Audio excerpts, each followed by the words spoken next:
Below is a single-scene story, fully expanded in well over 1,500 words, written in a cinematic, emotional style. The entire story takes place in one continuous moment, no scene breaks, no dialogue formatting, just one powerful unfolding scene. The denial did not arrive loudly.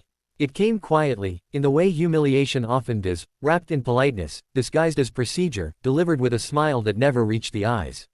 The airport gate was alive with motion, a river of rolling luggage and impatient footsteps, yet in that moment everything seemed to slow as the boarding agent's hand hovered over the scanner and then stopped.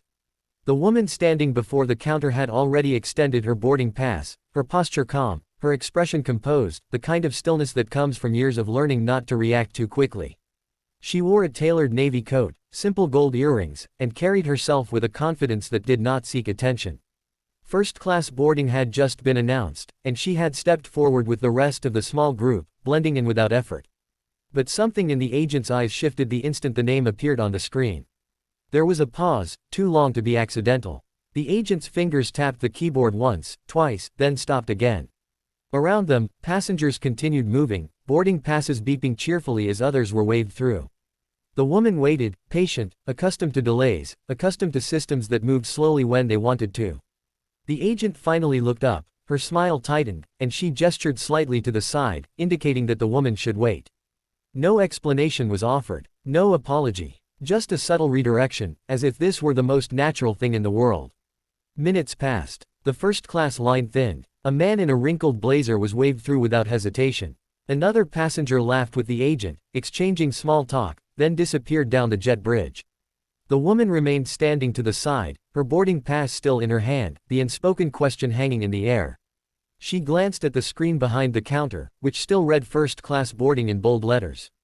She checked her pass again, not because she doubted it, but because she had learned that sometimes people needed proof repeated twice before they believed it. Finally, she stepped forward again, gently placing the boarding pass on the counter. The agent's eyes flicked down and back up, and this time the smile vanished completely. The agent said something brief, something rehearsed, something about a seat reassignment, and a system issue, her tone clipped and final. The woman listened without interrupting, her face unreadable. Around them, a few nearby passengers slowed, sensing tension the way animals sense a change in weather. A man behind her frowned. A woman clutched her purse a little tighter. The agent slid the boarding pass back across the counter, not meeting the woman's eyes. The implication was clear: step aside, you do not belong here. The woman did not raise her voice. She did not argue. She simply stood there, absorbing the weight of the moment, the familiar sting of being quietly told no, of being reminded that credentials and tickets and achievements sometimes mattered less than perception. She could feel the heat rising in her chest, not anger exactly, but something heavier, the exhaustion of having seen this before.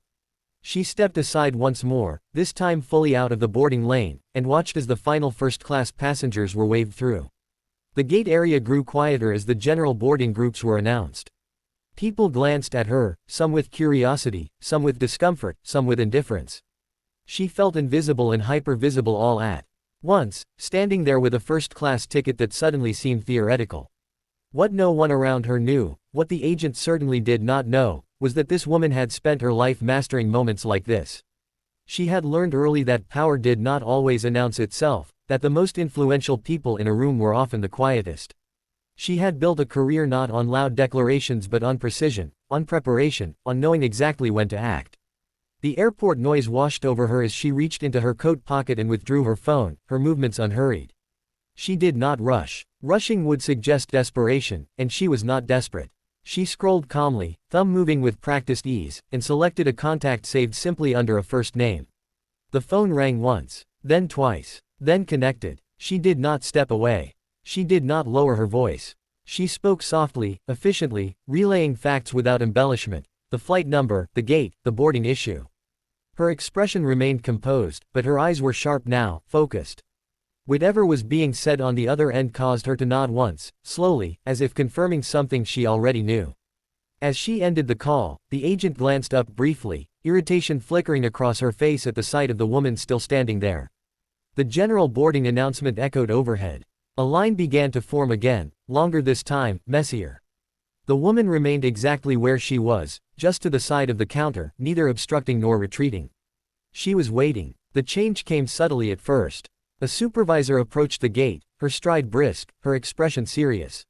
She leaned in toward the agent, speaking quietly but firmly, her eyes flicking between the screen and the woman standing nearby. The agent's posture stiffened. Her fingers hovered over the keyboard again, this time moving faster, more urgently. The supervisor straightened and turned fully toward the woman, her face now carefully neutral, professional. The surrounding passengers sensed a shift. Conversations paused. A few people leaned slightly closer, pretending to adjust bags or check phones while listening. The woman met the supervisor's gaze evenly, offering no smile, no challenge, just presence. The supervisor gestured toward the counter, indicating that the woman should step forward. She did, placing her boarding pass down once more, the same piece of paper that had been dismissed minutes earlier now treated with new respect. The supervisor scanned the pass herself. Her expression changed, not dramatically, but enough.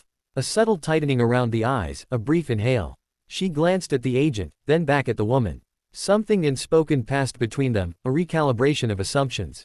The supervisor nodded once, then turned to the agent and said something that caused the agent's face to flush, color rising quickly up her neck.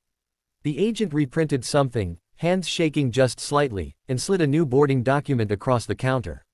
This time, it was accompanied by an apology, delivered stiffly, as if forced through clenched teeth. The woman listened, accepted the paper, and said nothing. She did not need to. The balance of power in the space had shifted so completely that words were unnecessary. But the moment was not finished. The supervisor did not leave. Instead, she stood there, addressing the agent again, this time with a firmness that could not be mistaken. Other staff members had begun to notice, gathering subtly, pretending to busy themselves nearby. The woman stood quietly as the conversation unfolded around her, the airport hum continuing as if nothing extraordinary were happening, even as something very important was. The supervisor gestured toward the jet bridge, then toward the agent's terminal. The agent nodded repeatedly, her earlier confidence gone. The supervisor then turned back to the woman, her tone now careful, respectful, offering assurances that went beyond the seat itself. The woman acknowledged them with a slight nod. She did not gloat. She did not smile. Vindication, for her, was not about triumph, it was about correction. As she finally walked down the jet bridge, first-class boarding long finished, the space seemed different. A few passengers avoided her gaze. Others watched her with something like awe. One woman offered a small, approving smile. The woman walked steadily, her heels clicking softly against the floor, each step measured. She took her seat without ceremony, placing her bag carefully in the overhead bin, smoothing her coat as she sat. Only then, as the aircraft door closed and the hum of the engines deepened, did she allow herself a quiet breath. Not relief, she had never doubted the outcome, but acknowledgement. Moments like these were never just about a seat. They were about being seen, about systems being forced to confront their own blind spots, about reminding the world that assumptions could be expensive. The plane taxied forward, and outside the window the airport lights blurred into lines of gold. The woman looked out, her reflection faintly visible in the glass, and allowed herself the smallest smile, not for what had been taken back, but for what had been demonstrated.